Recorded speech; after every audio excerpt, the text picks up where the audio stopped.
Hi there, this is me. So ayan guys, isa na namang napakasimpleng sketch po ang ating gagawin sa ngayon. Ito po ay isang hyena.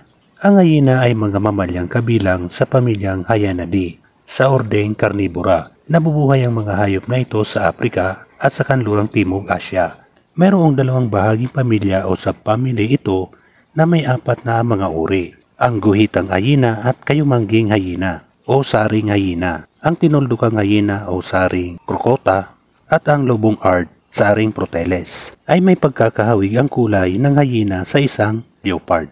Ang katangian ng mga hyena ay kilala sa kanilang natatanging pagtawag na vocalization, na talagang isang tanda ng kaguluhan at pagsalakay. Nagtataglay sila ng malalakas na panga, matatalas na pangil at malalakas na katawan na tumutulong sa kanilang mga kakayahan sa pangangaso at pag-scavenging. Sa apat na uri ng hyena, ang balik-balik na hyena ang pinakakaraniwang at laganap. Mayroon silang haba ng buhay na hanggang 25 taon at maaaring tumimbang ng hanggang 180 pounds o 86 kilos.